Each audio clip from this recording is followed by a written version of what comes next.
Hello and welcome to the Bean Pod, the lost episode. So, we recorded this ages ago.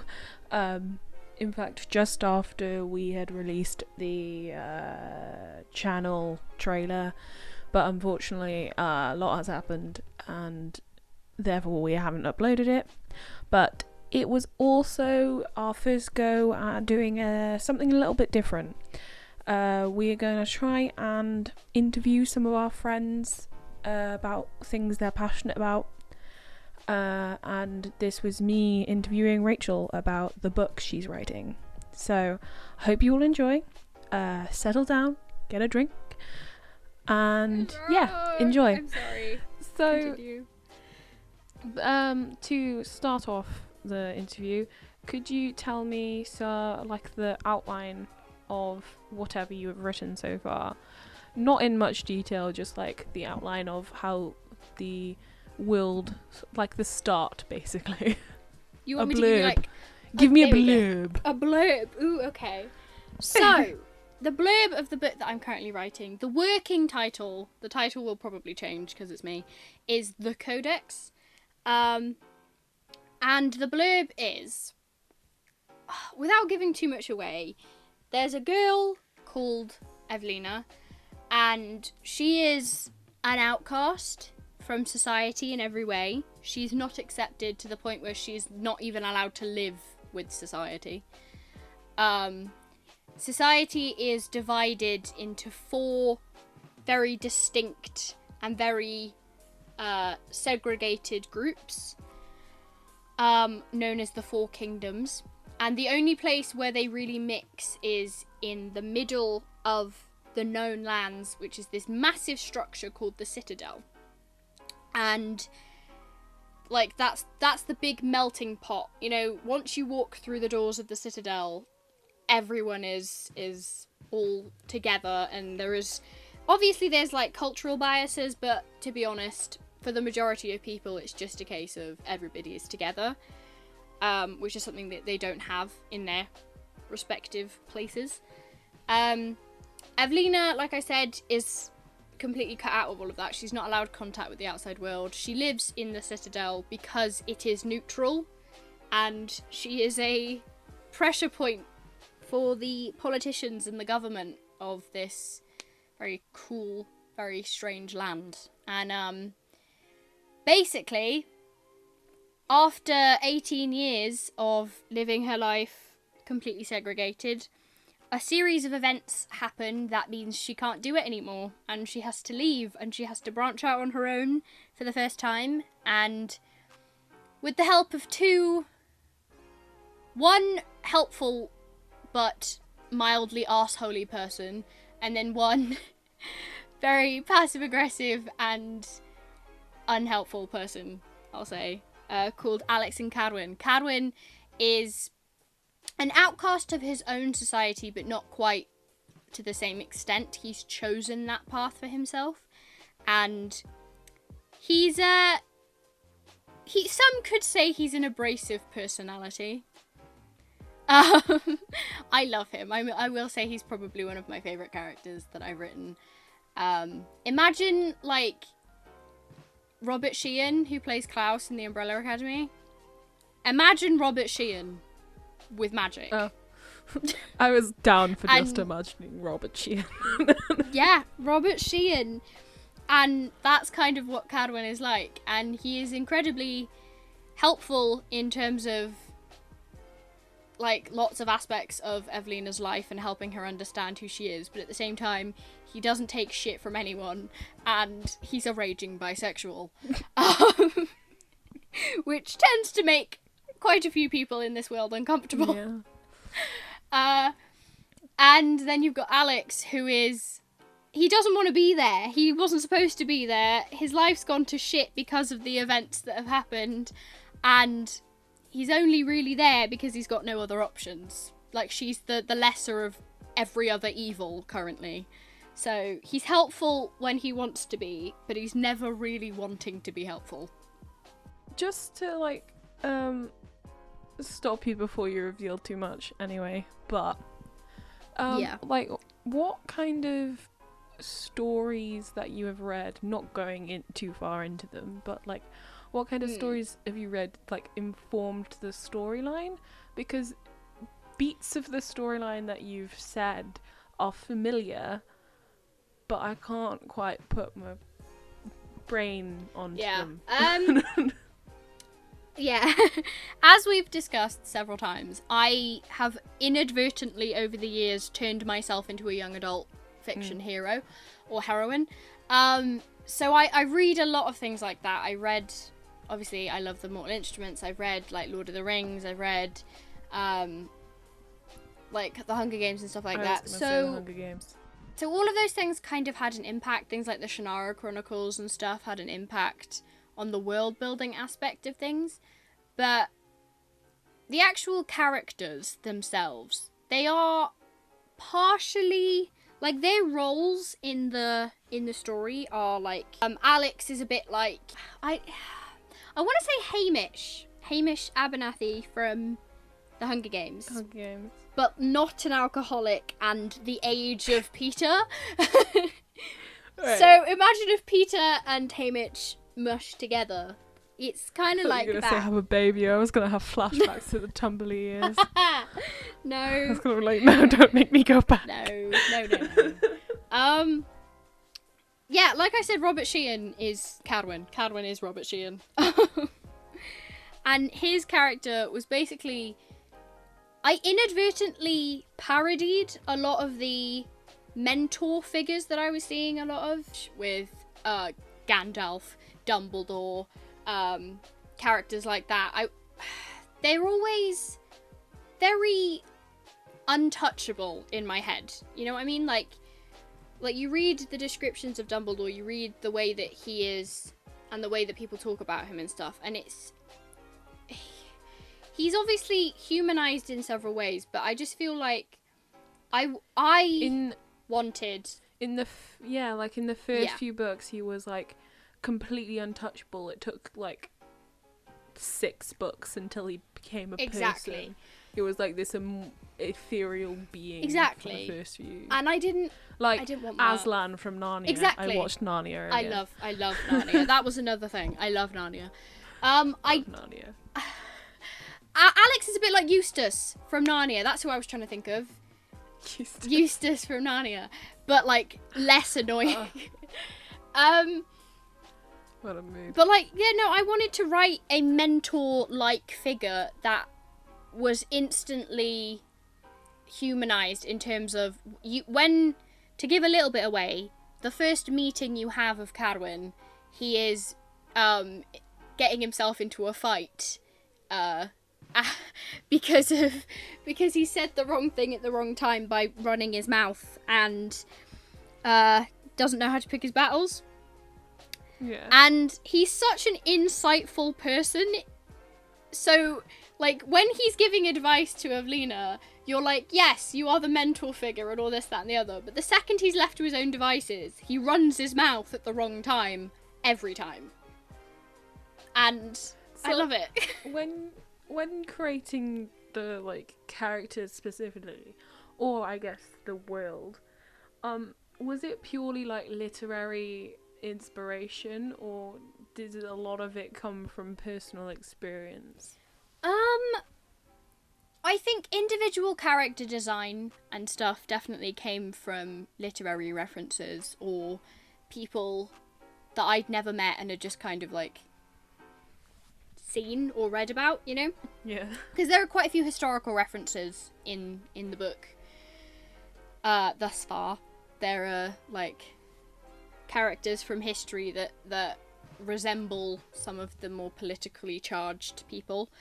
But it's not about Hitler, don't worry. I realised how that sounded.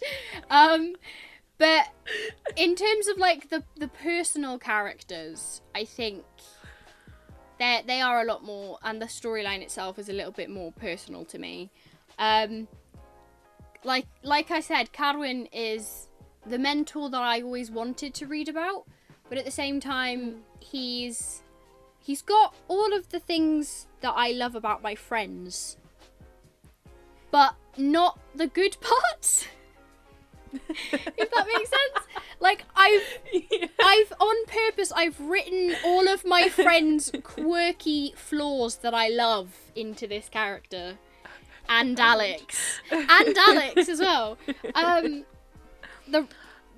Alex is the same. Like, I've taken bits of my friends that because one, obviously, everyone always says you need, like, personal experience to inform a story if you're making one.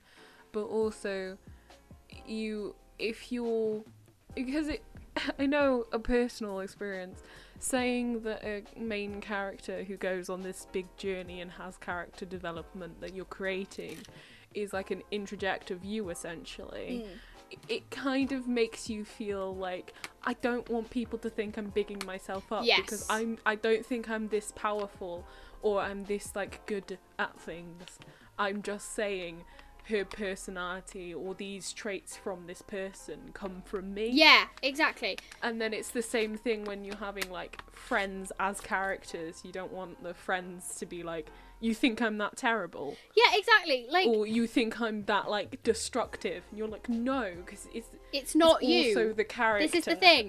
I had to explain this to someone. I explained that I'd based a character off of them. And instantly they wanted to know everything about the character, so I told them, and they were like, well, you've killed them before the books even started. And I was like, yeah, but that's what informs the rest of the book. Like, that's a large point in the book, is how that death affected the character. You know? It's like I've always been really complimented when people say that I reminded them of what truly would be Lily Potter and James Potter mixed together. Oh, that's great. That's very true. Because I haven't thought of that. They're not much in the book, but, like, you're all of the mischief of James and all of the caring and fire that was Lily Potter. Yeah. Or Lily Evans. I know they were like, from that, like, small degree of the book, we can. It does relate to you. And like, obviously I didn't see it as like, so you want to kill me off before all of the cool things happen. I'm like, no, it's I get that, because it's the personality, it's not necessarily what happens. Exactly. And this is the thing, although I do think I'd die first in a book. Oh. This is the thing though, like, when I tell people I've taken aspects of my friends' personalities and put them into characters, they have to remember that it's aspects. Like, there is still a base character that has nothing to do with anyone that I know, because I've invented them, you know? Like, they are a figment of my imagination in all actuality. And I always, when I talk about Evelina, the main character, I try and draw the line of, she is what I wish I could be. She's not me. First of all, she's taller than me. Just in my head, she's taller than me. And I almost designed her kind of as if I was designing a D&D character, but ironically I came up with her idea before I started playing D&D. And it was a case of, like, she has aspects within her that I also have, because I like them about myself, or I think they make it interesting with the dynamics of the other two characters, because, again, they're based on my friends. But there is so much that she does that I'm like, I would never do that. Like, nah. Like, girl, you crazy. So if you had to pick, like, I'm gonna say 5 YA or any other kind of characters to describe the main character, like, looks wise, personality wise, reactional wise, that doesn't make sense, I know but what you know, mean, like, 5 characters. You don't have to go way into depth through it, but, like, what kind of character do you see them as then? Looks wise, I'm a bit, she has brown hair, she's incredibly pale, her eyes change colour, which is sounding very much like me, but a bit like Nymphadora Tonks, but without the hair is the eyes instead. Almost. There's a very specific reason I can tell you this. This isn't too much of a spoiler. She is half fae and half human. Right. And because of that, the way that those two things have manifested, she looks primarily human, except her skin has almost a pearly glow to it in the light. Like, but only in moonlight. And her eyes glow bright green when she's emotionally charged. So if she's feeling any kind of strong emotion, her eyes get really, really bright green. Right. Yeah. That makes sense. I'm trying to think of a character. It's so much easier with every character other than her to put, like, oh, it could be this person. Or it could be this person. Well, I said 5, so you could say, like, for, if I was to describe Rachel as 5 characters, I'd Lara be like Croft. Katniss Everdeen because of the way she dresses and the way she reacts to things. Like, sometimes she shuts down and sometimes she gets very passionate about things. And then I'd say, like, I don't know, what other books have I read? I'd say, like, sometimes you can be very, yeah, I don't read books. Go off of very TV often. shows and stuff, it's fine. But, like, yeah, like, that's the kind of thing. It's not, like, the whole person. Yeah, I get you. In terms of looks, a little bit like Arwen from Lord of the Rings. Just not as tall. She's in between me and Liv Tyler in terms of height. Height is an important thing to me. Okay. No, she's a little bit like Arwen in terms of, like, the way that Arwen interacts with people is a little bit like her. But at the same time, she has a bit of a teenage panic, like Clary Frey. Yeah. Like the guy panic, you know? The teenage guy panic. Yeah. So that's kind of part of it. All I can think is gay panic. Yeah, a little bit, but without the gay. Yeah. Because she's... I'm not going to say she's straight, because we've had this conversation. I think everybody's a bit bi. She's currently, as of the point I'm writing, has never had any kind of interaction with anyone, so... That's when you find out, like, then. She doesn't know what she likes. Exactly. We're going to figure that out as we go. She's very much like Clary in terms of her fieriness when she does get worked up. It takes a little bit more to get her worked up. She's very slow being on anger because she doesn't understand things that should make her angry. Mood. Which I know, yeah. She's very like easygoing on things that other people wouldn't be, and she doesn't understand why it's an issue. Yeah. Cool with me. Scarlet Witch. She's a bit like Love Scarlet Witch.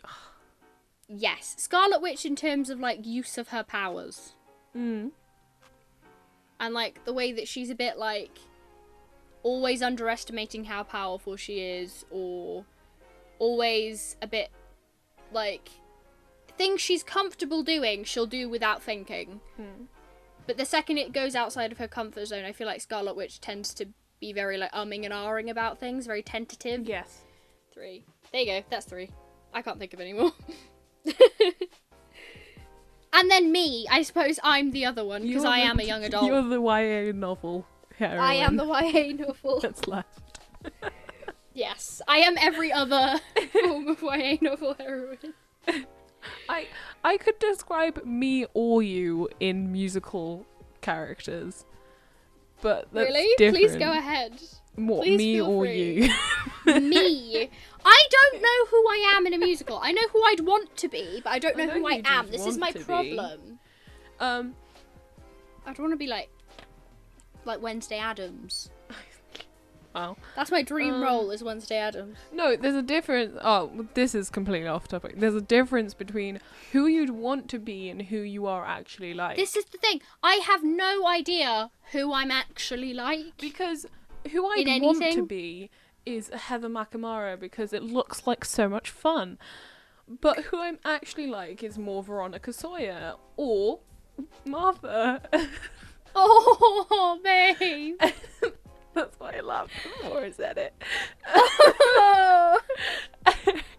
But like, realistically, I know that I probably wouldn't get Heather Nakamura because, in general, I'm a mopey bitch. I'm very positive about how mopey I am, but as soon as somebody gets too overexcited, or I get too overexcited for too long, I'm like, okay, this is over. I'm like, and it's over now. Yeah. Who else? Who would I be? Give me an example of who I am. Because I have no clue. I have no concept of it. I'd say if Janice from Mean Girls the musical wasn't a lesbian. What, Janice Ian? Yes. Oh, for fuck's sake. Okay. I'm the one that gets described as a dyke. Yes. And has the gloriously gay friend and puts foot cream in people's moisturisers. That's you and Wally. Oh my god! The Adventures of Sweet Chunks and Fucknuts! That's an inside joke, because every time me and Wally get in the car together, we send Lily a video saying, "Welcome back to another episode of The Adventures of Sweet Chunks and Fucknuts." I am Sweet Chunks, he is Fucknuts. Just to clarify. Just for clarification, if you couldn't get that. Oh, no, somebody one day... Oh, who is he? Book of Mormon, the annoying Mormon. I know who you're about. Yeah, Pastor, fuck.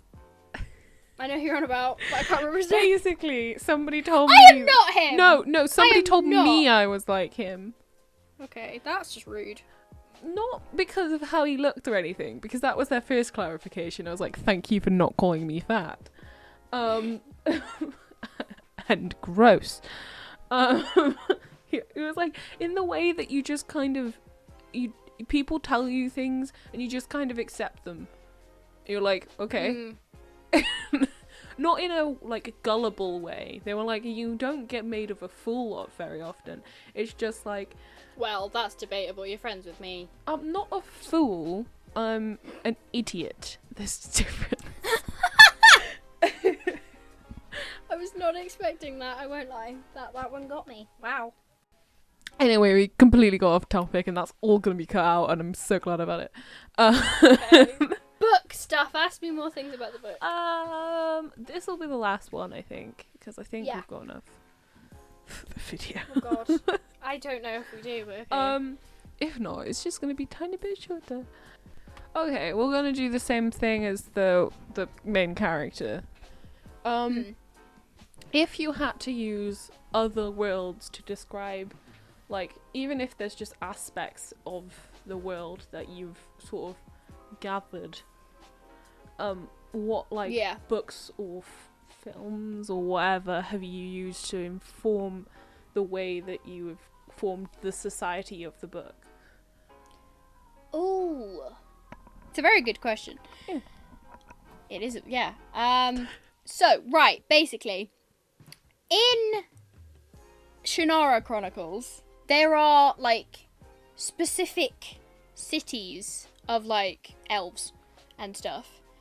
And that the way that they presented elf society, etc., very much influenced how the Fae kingdom is. Not so much the actual system, but just, like, the aesthetics of it and the general structure. Right. That was very much in, like, the Shannara Chronicles kind of gave me a lot of the inspiration for that. And to be honest, a lot of the aesthetics of how I imagine things to look came from the Shannara Chronicles as well. Right. It's a pity that got cancelled after 2 seasons. Just putting it out there. So that was, like, the Fae. The Beasts are actually very, like... There's another kingdom called the Beasts, who are the opposing kingdom geographically. So the Fae are up north, and then the Beasts are down south. And they're very much like the Dothraki from Game of Thrones. Yeah. In terms of... They don't look anything like the Dothraki, but they are very nomadic. Yeah. That's their whole shtick. They have the Carls. very similar structure to how the Dothraki work. And Right. so there's a concept in the book, this doesn't really give any plot points away, but there's a concept in the book of each kingdom representing one part of a being, or gaining their powers, whatever variation those powers might be, from a particular part of what makes up a human or a physical being, a living creature. So the Fae are the mind. The beasts are the body.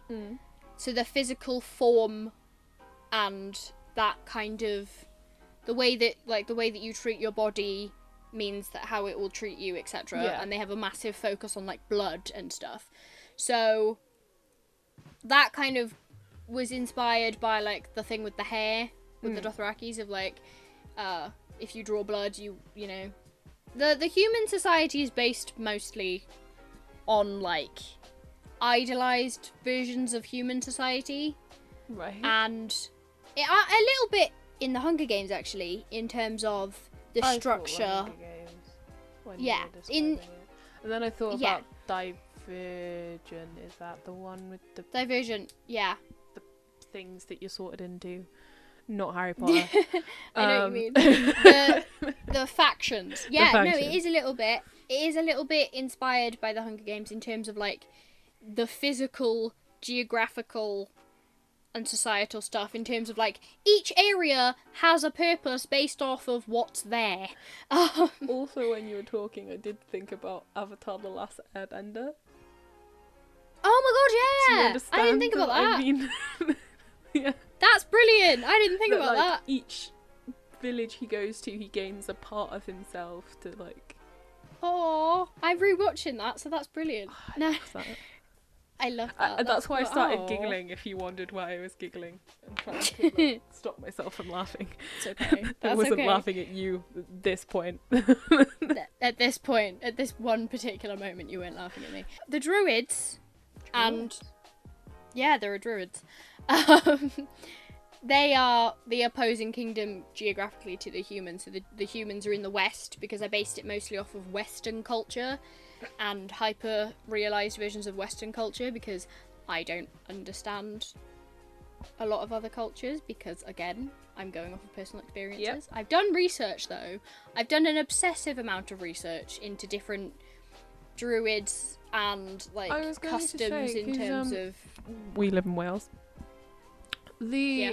concept of Celtic Druidry was what we had before Roman Christians came. So does Yeah. that at all inform how the Druids in your book work, or is it a different little kind bit. of Druid? a little bit. It is the base concept of the druid was, I want to make Welsh druids cool again. They've always Um, been cool.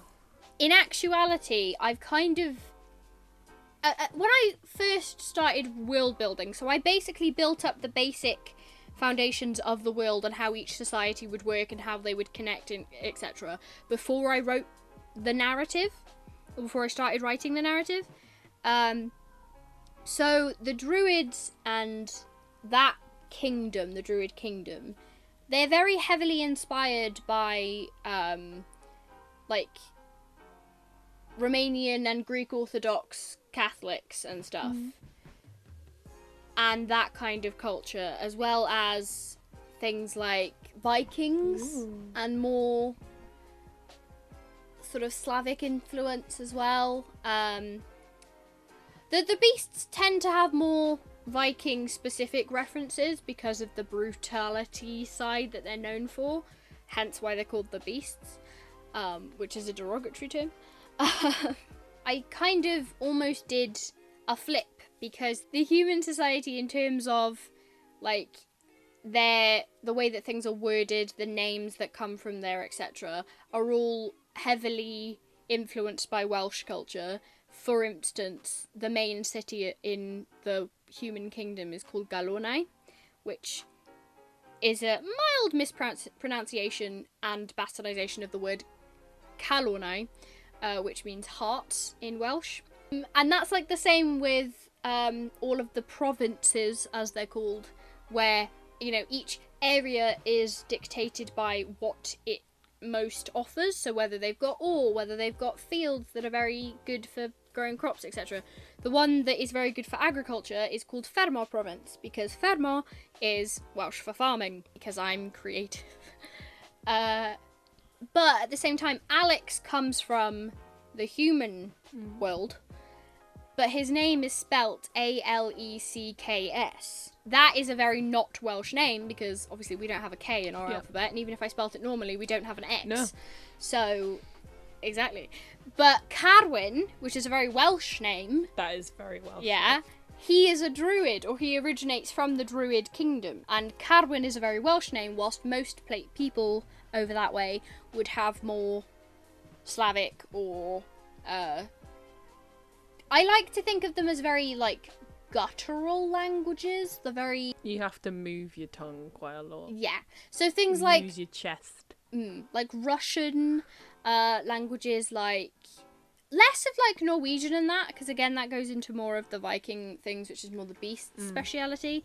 But things like Romanian, things like Greek, things like Russian, things that have a lot of passion kind of built into the way that you have to say things. That's more the Druids, whilst, like I said, the humans tend to have more Welsh and English, stuff like that. Even like bits of French mixed in. The Fae are primarily based off of the Celtic mythology in terms of Irish and Scottish folklore. Yeah. So, because they are known for having lots of things to do with fae people, fair folk, etc. Their capital city is called Elfam. I'm probably butchering that pronunciation, but it is the mythological name for the fairy city, the fairy home world, is Elfam. Yeah, sorry. I was really into just listening to you talk. The only time anyone As usual, will say you start telling me something and I'm like, okay. that. Like, okay, yes, I listen now. That sounds... We went sat in a chip shop for like 4 hours Oh, and she was God. telling me a story. It was brilliant. That was a good day. That was a very good day. Because you started off being like, you won't be interested, and then you got half an hour in and she was like, alright, I'm just gonna like pop to the loo, and then we can talk about something else if you want. And I was like, no, carry on, tell me the end. You were like, I want to know what else it is. And I think it was originally I was telling you about a dream. Yeah, you were originally telling me about a dream, but led on to a story, and I It was like, this is fine. escalated. It escalated because everything escalates when you're around us. Yeah, so, I said that was the last question, but do you feel that, due to because it's probably not very well known outside of Wales, but Welsh culture and heritage was sort of, dampened when we were invaded by the Romans, and other people, but mostly the Romans. Subsequently. So we lost a lot of the focus that the Celtic people had on religion or being one with the world and that kind of thing. So much that most people don't know what religion became before Christianity in Wales. That's slightly off tangent, but do you feel that because of the way that there's not many big representations of Welsh culture in pop culture as a whole, but specifically in youth pop culture, there's not much to do with it, because now we have like Hinterland and things, but there's not like a youth version to try and get people interested in the mythology. Do you feel that sort of motivates you to put in the stuff you do know about Celtic mythology, because it's such a like a rich culture that you want to share it with 100%. other people? I think being a Welsh speaker and having that be a very important thing to me, like, I love being able to speak Welsh. It's like one of my favourite things about myself is the fact that I can speak Welsh and that I can speak Welsh to my family, and like that's it's such an underrated part of culture. I hated it at school because they teach it wrong, Yeah. but that's not for this kind of thing. So I knew when I was going into it, I was like, I want Welsh references. I want things that are going to point out a bit about me. You know, it's like my version of self-insertion was the Welshness that carried through. And I think, although I can't, obviously, I think if I wanted to, I could write a book that was devoted to Welsh culture, just, you know, a fictional depiction of that. I've got a whole storyline about Nimue and like, it's very inspired by Percy Jackson, but, like, better. But, like, Celtic like- mythology. Which I think is going to be fucking awesome, be so when I great, eventually write that brilliant. down, I think that'd be great. But, I'll cut it out so you can keep it. thanks. No, but so I think that would be a completely different story if I wanted to actually accurately say all of about the Welsh history and the Welsh paganistic religion, and they know all of the things about the Mabinogion that I know about, etc. But I like sneaking in little bits of it because I think it grounds the story, Yeah. if that makes sense, because it is a high fantasy story. As a high fantasy novel, it is not, even the humans that identify as humans, they're not like us. Yeah. There is no intersecting timeline or anything like that. There is nothing about them that is paralleled Like by us. We do pure not share the same escapism history. rather than like half escapism, like the Hunger Exactly. Games or something, where you can see Exactly. like where humans came to that point.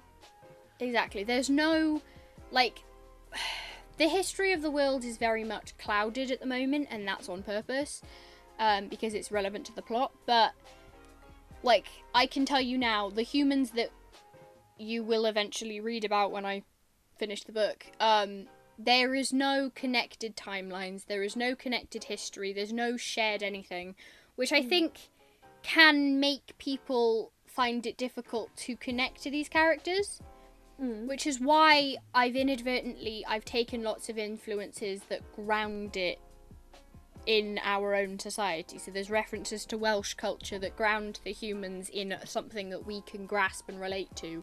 There is like the way that the political systems are created reminisce what we have in our world, even if they're not quite the same. They are still similar. I made the reference that the Citadel was kind of like the United Nations. Yeah. And like the political side of the Citadel was a bit like the United Nations. And so things like that you can draw from into our world, I think are what make high fantasy stories so appealing, because you have the escapism, you have this is nothing like the world I'm living in, but at the same time, it's not such a stretch that it's difficult to be like, I could live in that world, you know? Because I've had that with several stories where I've started reading it and I'm like, this is too much. Yeah. I can't see myself living in this world. Like, I wouldn't fit in this world. There is no place for me because it is so out there. And I'm not about that life. No. I read fantasy stories to be able to Self-insert. find exactly places where I could insert, where I'm like, I'd be useful in that situation, or I'd like it there. And that's part of the whole why I dress like a young adult fantasy heroine character. Again, was not on purpose, but I just found myself relating to the characters Slightly so on much. purpose. Not on purpose, genuinely, accidental, kind of caught up with me though. Like, didn't realise it until everybody else started pointing it out, and then I was realised, like, fuck, yes I did. I have, haven't I? Yeah. I dressed like a young adult fiction person. That'll be that, as it were, for the brief interview portion that we decided to put in. Yeah. But I'll probably just cut out the bit about the art thing and just have it like be Sure. about your writing stuff, because it's genuinely probably more interesting to people. I don't know about that. I haven't even finished the fucking book yet. Yeah, but it's still like, I love listening to interviews. I like hearing what other people have to say, you know. Yeah, I like It's knowing interesting. where the headspace of actors and things are. Especially creatives, I always find it interesting when, because like if we ever get on to like you interviewing me about like filmmaking and stuff, Yes, I will. you'll like see that it's very similar. Like I want to use Welsh scenery at least. I want to have like people who are Welsh speaking, and I feel robbed that I was never taught properly to speak Welsh, and that I was never taught about like the myth and everything. Well, I was talked about Greek myth, but I know nothing about like Celtic myth, which is just as cool, if not cooler. It's like, I'm not gonna say it's cooler, because let's be honest, they're all fucking Greek awesome. is pretty fun. Greek is fucking cool, man. But Roman's a bit of a mess. Romans are just stole from the Greeks. Egyptians are awesome. Egyptians, Greeks, and Welsh culture, or Celtic culture, because I don't want to specify just Welsh, is freaking cool, because everything is rooted in reality in terms of like the actual like figures that are written about in the Mabinogion. They're written as if they're real people, but they were considered godly because of what they did. Not like they walked on the mortal plane. They weren't otherworldly creatures that you never saw unless they were trying to shag you. Haha, Zeus. You know, it was like you could interact with these people, you could talk to these people, and you know, if you were lucky, you would meet them in person, and like more like I Jesus. like. There's a theory, a little bit more like Jesus, yeah. But there's a theory that, you know, the whole thing about Arthur being the king under the mountain and going to Avalon and all that good stuff. There's a theory that there are several of the base Celtic gods that are constantly being reanimated in new people. Yeah. It's like, what's the word? Reincarnation? That's the one. Reincarnation. They're constantly being reincarnated because although they may not have the powers they once had because times have changed and the way that we view the world has changed, and therefore they wouldn't fit anymore, their attitudes and their impact on other people are enough to keep humanity semi-together. And that's like their whole job is basically make it so that Arthur doesn't have to come back. Yeah. Which I think is fucking That's cool. really cool. And that's part of what my idea is, which I think is going to be fun. I'll tell you about it when we hang up this and start talking normally. Okay. You ready? So thank you guys so much for listening. Yeah. I want to give a shout out. Yes. I'm giving a shout out to Aaron because he's been very nice and finds us mildly amusing, and also please don't die of alcohol poisoning. Yeah, Yay, don't die. We'll buddy. lose a viewer. Yeah, that's what you're worried about, Lily. I was like, just don't die. Wally'd be sad. You know, you're his mate. And I'd also like to just say thank you for putting up with us being us. And preferably, go and watch the intro that we posted, because it's a minute long, and if you can't sit through a minute, then Jesus Christ, what is wrong with you? Like, I know that we babble, but it's a minute, and we're we not don't even even talk. talking. It's got music over it. We make fun of Mike Davis in it. Like, what else? We make do fun you of want? ourselves. We make fun of everyone. ourselves. We make fun of everyone. It's great. And you'll get to see the other members that Drisky will be on next week. Yeah. I've decided. Okay. So you'll meet him. Okay, bye guys. Thank you. Yeah. Have a good bye, day. guys. I hope you have Love a you. lovely Bye. week. I won't kiss the mic this time. Don't kiss the mic. Love you. Chef's kiss. But Bye bye. chef's kiss. You can now find us on all good podcasting websites, for we are now being distributed on Anchor, and we will be found on Spotify. So if you can, go over there and give us a little follow. If you've already found us on Spotify, can you go over to our YouTube channel, Bean Productions, and give us a little subscribe, because we'll be coming out with lots of different content once we can get back together. So with nothing left to say, stay safe, Sprouts.